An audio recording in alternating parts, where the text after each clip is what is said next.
Go through that are Kevin Osido for my far right of the County Governance Watch, and Maurice Aaron of financial business analyst, as well as Peter Okongo, a media consultant. Welcome to the show, guys.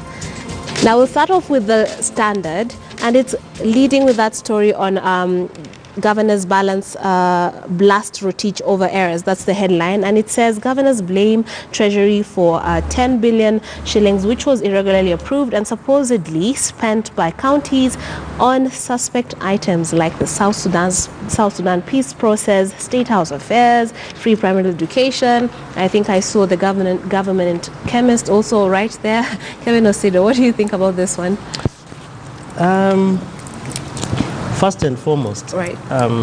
Budget making is not a one-time thing. Yes. It is a whole process that starts from different layers of governance that we have until they are loaded into what now we are calling IFMIS, where governors are blasting the CS Treasury over the errors that are related, all the way to the role of the county assemblies until all the way when those programs and projects are being implemented at the county level. Yes. And so what this really points out to me is the gap between county governments and national governments, and that really needs to be addressed.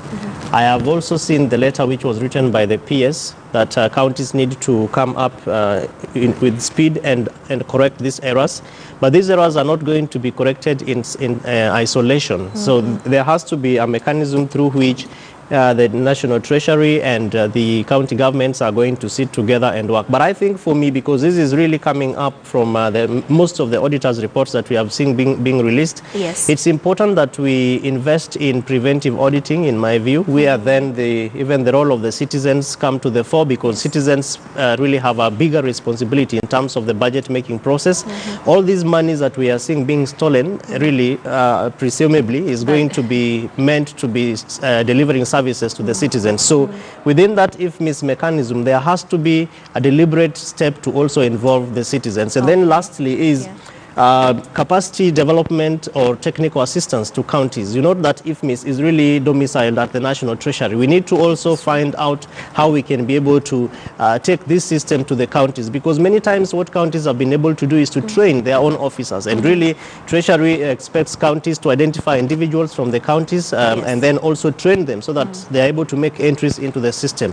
But I think this points down to greater things that need to be investigated, and if there are errors that have been orchestrated by counties, we need to see people being arrested and taken to jail, and investigations being done to ensure that these errors are corrected. Yeah. It's an era of the war on graft. Perhaps more investigations will lead to more findings. Now, Mr. Aaron, I'll take you to a separate discussion, because we're going to be discussing this one